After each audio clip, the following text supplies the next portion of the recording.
Good morning, students.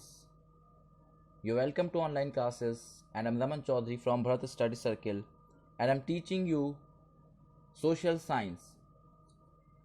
I'm going to start third chapter from history, and this is chapter 3, Nazism and the rise of Hitler.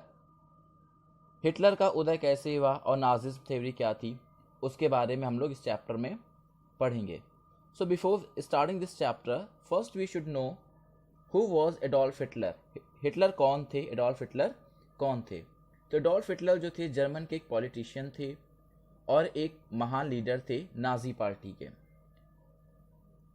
He was a great dictator.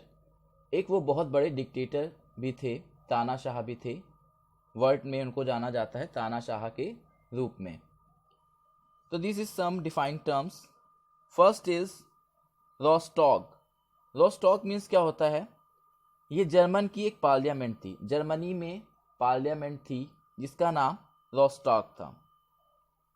Second one is proletariat. Proletariat means क्या होता है, अ class of workers. यानी जो class थी एक workers की, उसको प्रोलेट्रिएट के नाम से जानते हैं. Third one is genocide. Genocide means क्या होता है, killing on a large scale leading to destruction of large section of people.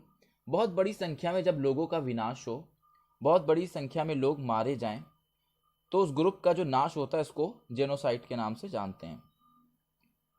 Fourth is Nazis. Nazis क्या था, short form of national socialist German workers party members. जो एक national socialist German की workers party थी, उसके members का जो रूप था उसको नाजिज्म कहते हैं. यानी कि एक नेशनल सोशलिस्ट जर्मन जो वर्कर्स थे, उनके पार्टी के जो मेंबर्स होते थे, उनको हम लोग नाजिज्म के रूप में जानते हैं. Fifth one decree. Decree means क्या होता है, an official order force by law. यानी कि कानून द्वारा कोई ऑर्डर जो दिया जाता है उसको हम लोग डिक्री के नाम से जानते हैं. Next one is Spartacist. Spartacist means क्या होता है, जर्मन कम्युनिस्ट. जर्मनी में जो कम्युनिस्ट होते थे उनको स्पार्टेसिस्ट के नाम से जानते हैं. Next one is reparation. Reparation का मीन्स क्या होता है, make up for a wrong done. कुछ जो गलत किया जा रहा होता है उसको रिपरेशन के नाम से जानते हैं.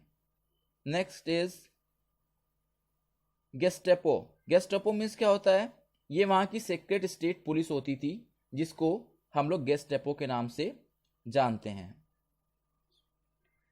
Ninth is pause पेरिस्ट. Pause पेरिस्ट means क्या होता है, रिड्यूस टू एब्सोल्यूट पॉवर्टी. यानी कि गरीबी को मिटाना, इसी को हम पाउस स्प्रिस्ट के नाम से जानते हैं. And this is multiple choice question, means objective type of questions. Question number 1, who founded Nazi party? Nazi की पार्टी को किसने बनाया था? Answer is Bismarck. बिस्मार्क ने नाजी पार्टी को बनाया था. Question number 2, Bismarck was the chancellor of. Bismarck कहाँ का चांसलर था? Answer is Germany. जर्मनी के चांसलर थे Bismarck. Question number 3, Who signed a Triplet Pact in September 1940? Triplet pact जो था 1940 में जो साइन हुआ था वो किसके किसके बीच में हुआ था? तो जर्मनी, इटली एंड जापान के बीच में, ये 3 कंट्रीज के बीच में ये साइन हुआ था. Question number 4, for whom the Nazis had a deep rooted hatred. Nazis लोग जो थे वो किनसे सबसे ज़्यादा नफरत करते थे? ज्यूज. ज्यूज मीन्स यहूदी. यहूदी लोगों के प्रति उनकी सबसे ज़्यादा हेटर्ड थी, सबसे ज़्यादा नफरत थी. Fifth question, where had the Jews used to live. Jews लोग जो होते थे, यहूदी लोग, ये कहाँ रहा करते थे? गेटोस. गेटोस एक जगह थी, वहां पर ये लोग रहते थे. Question number 6, when did USA drop atom bomb on Hiroshima. Second world war के टाइम पर, जो आपका 1939 से 45 के बीच में चला था, तो उसमें यूएसए यानी कि अमेरिका ने जापान का एक शहर था हिरोशिमा, वहां पर परमाणु बम गिराया था। कब गिराया था? 6 अगस्त 1945 को।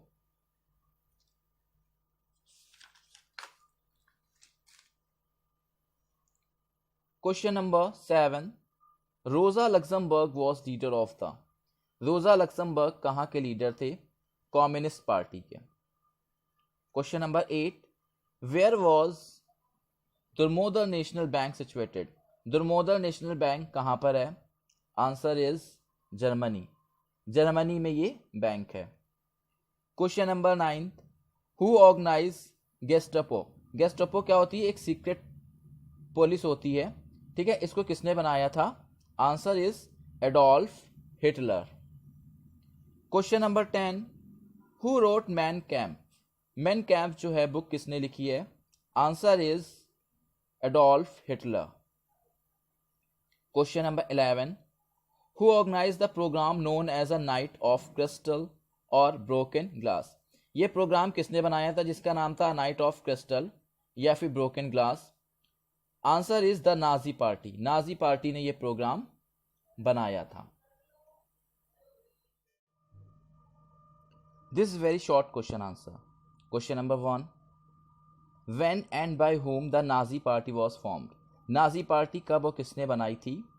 Answer is Nazi party was formed by Hitler in 1921। Nazi party को हिटलर ने बनाया था 1921 में। Question number 2, what was the name given to German parliament. Germany की जो पार्लियामेंट थी उसको क्या नाम दिया गया था? किस नाम से जाना जाता है?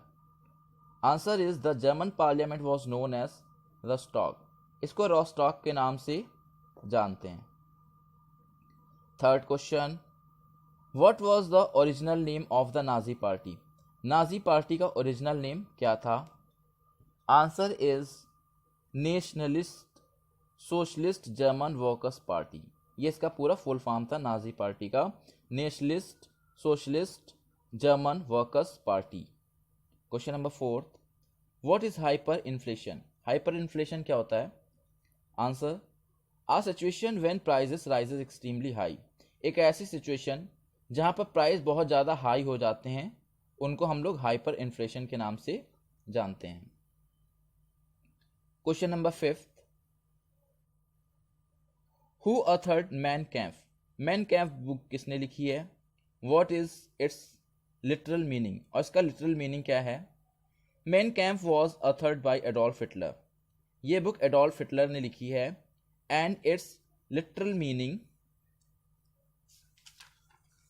Is my struggle. इस बुक का अगर लिटरल मीनिंग देखें तो इसका अर्थ है माई स्ट्रगल या मेरा संघर्ष। जो हिटलर ने लाइफ में संघर्ष झेले थे उसी के ऊपर उसने एक बुक लिखी थी माई कैम्प, तो इसका मतलब है camp means struggle. Question number 6, what was the symbol of Nazi party. Nazi party का सिंबल क्या होता था? रेड बैनर पर एक स्वास्तिक बना होता था। The red banner with the swastika, ये उनका नाजी पार्टी का सिंबल हुआ करता था। 7 question, name the 3 countries that entered into the triplet pact. कौन सी 3 कंट्रीज जो थी ट्रिपलेट पैक्ट में साइन हुई थी या उसमें मिली थी? तो आंसर है जर्मनी, इटली और Japan. Question number 8, what was the slogan of Hitler regarding his aggressive foreign policy. Hitler जो था अपनी जो फॉरेन की पॉलिसीज होती थी उसके खिलाफ होता था, तो उसके खिलाफ उसने कौन सा नारा दिया था? तो उसने अपना नारा दिया था 1 पीपल 1 एम्पायर एंड 1 लीडर। यानी वो चाहता था कि लोग भी एक ही हों और उनका एम्पायर यानी कि राजा भी एक हो और उनका लीडर भी एक ही हो। ये उसका नारा था। This is long question from chapter 3, what were the peculiar features of Nazis thinking. Nazis की जो थिंकिंग थी उसकी क्या विशेषताएं थी? Answer is Hitler's cult creed and philosophy were called Nazism. Hitler की जो मत था या उसकी धार्मिक जो भावना थी, उसकी जो फिलॉसफी थी, इसी को नाजिज्म के नाम से जानते हैं। The main features of Nazism, Nazism की क्या क्या फीचर्स थी? Point 1, the people exist for the state rather than one state for the people.